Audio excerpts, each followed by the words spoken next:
My name is Walter. I'm 68. People think blindness is a kind of peace. Less to see, less to bother you. They don't tell you about the way silence grows teeth when you're alone.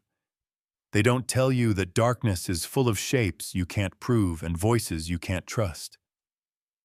I built a company in that darkness. I raised 2 children in it. I learned to accept that some doors never open again. So when a young doctor from my old neighborhood told me, "There's something wrong with your diagnosis. I think you can see again," I told him very calmly, "No, son. That kind of miracle doesn't come for men like me." He didn't accept that. He looked at me with the kind of stubborn hope that either saves your life or breaks your heart. "You once told me," he said, "that when everyone says there's nothing left to do, that's the moment to check the math. I'm checking it now, and the numbers don't add up." His name is Chem. When he was 9, he sold newspapers on the corner by the bus stop where I carried cement bags before sunrise. He came from the same street I did, the one that smells like dust after rain and burnt sugar from the candy stand. When my company finally took its first breath, I set up a little scholarship fund for kids who could run faster than hunger. Sem ran, and he never stopped. He was a stranger at my door until he spoke, and then he was the past turning the lock for me. "Come in," I said. "You can argue with me while I make coffee." We argued for 2 hours. I told him 5 different eye specialists had said the same thing for years. Impossible. Broken beyond repair. He asked for the reports. I told him my children kept them safe. He asked if I'd ever heard the specialists' voices myself. I said no. My kids went with the assistants and came back with summaries and a gentle hand on my shoulder. He was quiet for a moment that sounded like a door closing. "Walter," he said carefully, "your children may be lying to you." I didn't answer. People can say what they want about blindness. The truth is, when you take away a man's sight, the last thing you want to take is his pride. I would have swallowed the dark forever before I let anyone touch my pride as a father. But he kept going, soft and relentless. "I've been on call at the county hospital for the last month," he said. "A colleague passed me a copy of a consult about you. It was thin, too thin, tests missing, paragraphs copied from older notes. It reads like someone needed a conclusion and worked backward." "And the conclusion?" I asked. "The comfortable one," he said. "Hopeless. No more questions." I almost told him to leave then. Not because I thought he was wrong, but because I was afraid he could be right. That's the thing about hope. It isn't bright. It's sharp. It cuts. Chem let me sit with it. When I didn't answer, he switched tactics. "Another thing," he said. "I heard your children tell the board you're keeping the company afloat with personal loans, that the company is bleeding." "That's what they've told me," I said. "Tough times." "Walter," he said, and the way he said my name had weight. "The company is profitable, not just surviving. Profitable. Margins are leaner than they should be because money is being siphoned out through service and licensing agreements to new entities.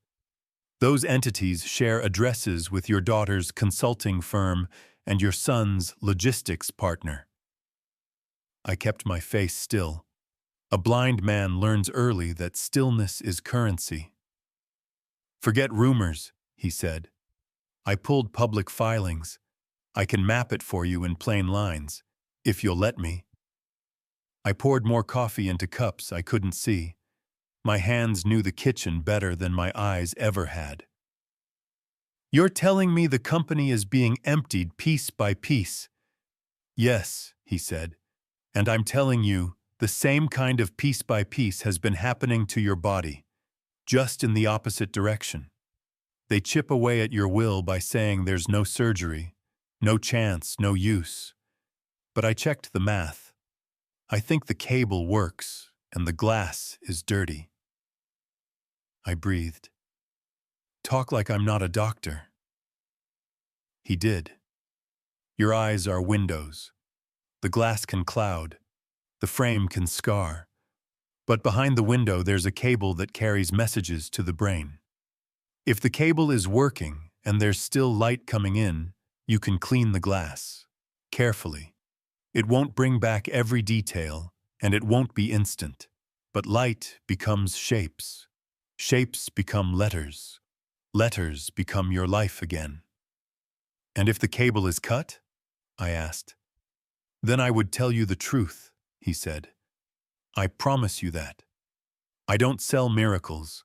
I measure them. And this one looks measurable. I shook my head. Even if you're right, my children won't allow it. They handle everything. Doctors, papers, approvals. Then you tell them you're going on vacation, he said. You've earned a week where no one can tell you what to do.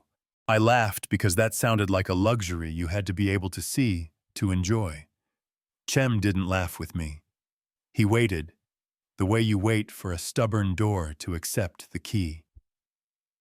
All right, I said. I'll go hear the ocean. We didn't drive to the ocean. Cem took me 2 towns over to a quiet clinic that smelled like lemon and new sheets. He didn't flood me with promises.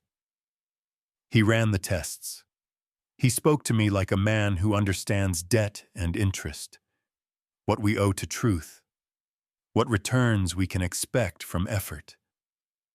When the machines finished humming, he finally said the sentence he'd been building toward. The cable carries a signal. The window is dirty. We can clean it.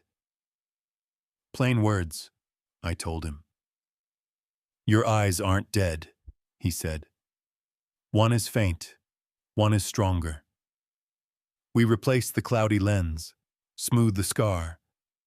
One eye first. Slow. You won't wake up to a postcard. You'll wake up to a bright rectangle. Your brain will complain. Then it will remember. He raised a hand before I could speak. And if I'd found nothing, I would have told you that too. I nodded. Open the door. The procedure itself had no music, no magic. Just a room of professionals doing small, exact things for a long time. I went under the curtain of medicine and woke with a shield taped across my eye and a list of drops with times that sounded like military orders. Cem kept it human.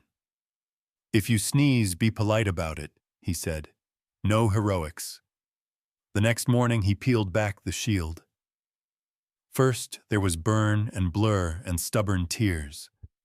Then a white rectangle took shape. He moved his hand across it, and the brightness changed.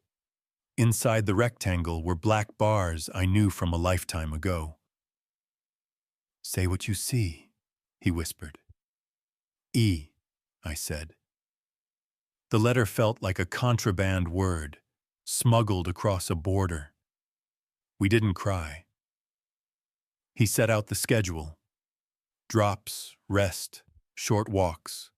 The light was harsh. The world was loud. Each day the rectangle developed bones, shapes, lines, letters. At the end of the second week, I told him I had to go home. So soon? He asked. I have to clean other glass, I said. He didn't ask for details. He's a surgeon. He knows what to operate on and what to leave alone. He just said, move like a blind man until the work is done. I returned from the ocean to children who sounded relieved. They'd been busy. While I was away, routine matters had evolved. A warehouse maintenance deal had become an asset efficiency program. A licensing agreement had adjusted our royalty in consideration of marketing services rendered. The words were clean. The pockets behind them were not. "Dad, the company's still struggling," my son told me in the gentle voice he uses on investors who need calming. "We're doing everything to keep it alive." "If you hear any rumors about profits," my daughter added, "ignore them. People don't know the whole picture." I nodded like a man who believes the dark. That's what they counted on. Darkness as obedience. They left me with a stack of files for my records and a screen reader voice that still sounded like a stranger in my house. I sat at the table and let the machine talk. It didn't need to be perfect. It just needed to be honest. Sem had already drawn me a simple map. Follow the small agreements. The little doors no one notices. The pebbles that redirect a river. Blue Meridian Services, new vendor, assumes maintenance at warehouses B and D in exchange for interim custody of capital equipment. Return terms, subject to performance review. Northridge Licensing, new counterparty, royalty rate adjusted to 2% in consideration of marketing services. The addresses left a trail, a mailbox 2 floors down from my daughter's consulting firm, a suite that shared an officer with my son's logistics partner. Each item was small. Together, they were not. I called an auditor from the old days, a man who still underlined numbers with a pencil and trusted his own eyes more than a glossy deck. "Count the pebbles," I told him. "Don't make waves until I say." I called a lawyer who was famous for untying knots while looking bored. She advised me to gather signatures I didn't strictly need and to keep originals where no one would think to look. "We'll make a clean night," she said. "No yelling, just paper." And because truth likes friends, I asked Chem for a letter in plain language. 1 page, no fireworks. Site returning, window cleaned, cable working. He attached images to satisfy people who only believe what they can hold up to the light. He left out jargon. He left out pride. He wrote what a decent person would write if he had to stand next to it in a courtroom. There remained the first physician, the man whose no hope had become a family policy. My lawyer traced payments that hopscotched through shell companies and landed beside his brother-in-law's consultancy. The amounts were modest, the timing tidy. You could miss it if you wanted to. We did not. I slept in thin strips. When you teach yourself to count pain as progress, you don't need much rest. Board day arrived with the weather of big decisions, people pretending to be ordinary. My children sat me near the screen so you can follow the audio cues. I wore sunglasses and held my cane and behaved like a man who lives where light doesn't visit. The slides sounded calm in any language. Challenging quarter, resilient fundamentals. Temporary licensing adjustments. External vendors to optimize maintenance, industry standard. They were almost done when my daughter asked, "Any questions, Dad?" "Just one," I said, standing with my cane. "Could we return to slide 3? The footnote." She froze, then smiled for the room. My son clicked. I took off my sunglasses. The room inhaled. I let the light hurt. Pain focuses a man. I leaned toward the corner and read, slow enough to be clean. Licensing arrangement with Northridge Holdings. Effective April 12th. Renewable quarterly. Royalty rate adjusted to 2% in consideration of marketing services rendered. Silence can be music when it belongs to the right people. Slide 5, I said. My son clicked. Asset Efficiency Program, I read. Vendor assumes maintenance of warehouses B and D in exchange for interim custody of capital equipment. Return subject to performance review. I looked at the directors, not my children. Northridge shares an officer with my son's partner. Blue Meridian's registered address is the same floor as my daughter's firm. The interim custody includes equipment the company already paid for. In 3 quarters, we'll lease back what we own at a price that saves them and bleeds us. Dad, my son began, palms open. You're tired. Privately, my daughter murmured, fingers light on my sleeve. Let's discuss this privately. Privately, I answered, is how 100 small cuts learn to introduce themselves. My lawyer stood. Paper makes people taller if it's the right paper. By authority of the founding shareholder, she said, all proxies under Resolutions 14B and 14C are revoked. We move to open an extraordinary session, suspend delegated authority, retain an independent firm to review related party agreements, and refer evidence of professional misconduct to the relevant board. Unanimous consent? A director asked. I speak for myself today, I said. It wasn't dramatic. Hands rose like men adjusting hats before stepping outside. Enough hands. More than enough. Security appeared because punctuation matters. My son closed his laptop carefully, as if not waking a sleeping thing could save him. My daughter gripped the back of a chair the way people hold on to old stories. Before you go, I said, 2 items. They stayed, because shame and hope look the same from behind. First, you'll receive a packet by courier in the morning. It contains my amended will. You're both cut out. Future profit sharing will fund an employee trust and a scholarship where I grew up. Cem will help run it. You're not serious, my son said. I'm finished being serious, I replied. I'm being clear. Second, when people ask you what happened, tell the truth. Tell them you confused stewardship with harvest. Tell them you used my blindness as a business model. Tell them a letter named E walked back into my life and read your footnotes. My daughter's voice came out small. Dad, please. Please what? I asked. Please lie with you? I did that long enough. They left without slamming the door. Sometimes soft is the heaviest sound. Then came the work. The auditor followed pebble trails through charming invoices and respectable letterheads and dragged our money back by the throat. The lawyer filed quiet papers that changed the weather. The independent firm called 3 temporary entities by their true names and priced the damage. We told the market what we were doing before the market could invent a story of its own.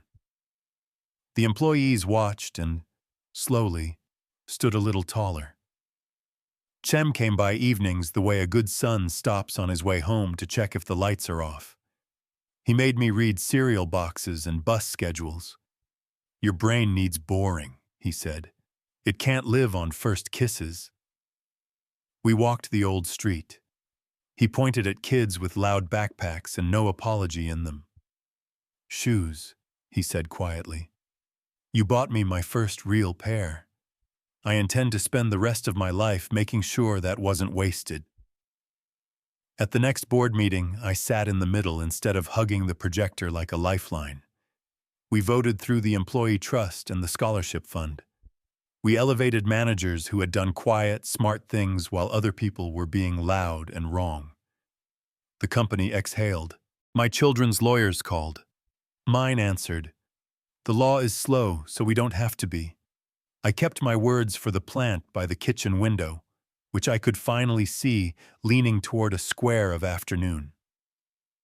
Cem says plants don't actually lean out of drama. They lean because light declares itself. Good enough for me. People ask if I forgave my children. That's the wrong verb. You forgive when a person breaks a thing. My children tried to build a life out of my darkness. If there's forgiveness, it will begin with the words they choose to say to other people, not to me. We stole by inches. We called it care. We were wrong. I can't say it for them. What I can do is lay out cleanly what followed the sentence that started this. I told them I needed salt air. I went where honest tests live. A boy I once lifted told me the window was dirty and the cable still hummed. He opened the door. I came back and walked like I couldn't see until I could read what mattered. I found the footnotes. I read them out loud. I took back the keys. I put the company's future in the hands of the people who carry it and the kids who will one day carry someone else. I closed the doors that hurt us and opened the ones that keep us honest. The last time Tsem checked my eye, he said, "Your brain's learning fast." It had a good teacher, I told him. "You were my first teacher," he said. "You were a father when a lot of men were a rumor. I'm just keeping the ledger straight." Drops at 8. Walk at 9. Meetings at 10 with managers trying to fix the thing in front of them, not impress the man at the table. That's how we'll run the company now.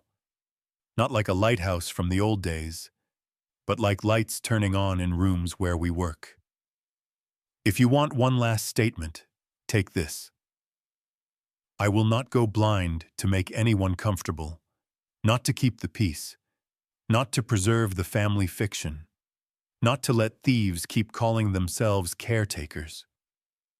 I stand in the light I earned and the light I was given back. If you tried to live off my darkness, learn to live without me. That, more than any courtroom, is the sentence you handed yourselves. I know some will call this ruthless. They confuse softness with goodness. Softness is for pillows. Goodness is for choices.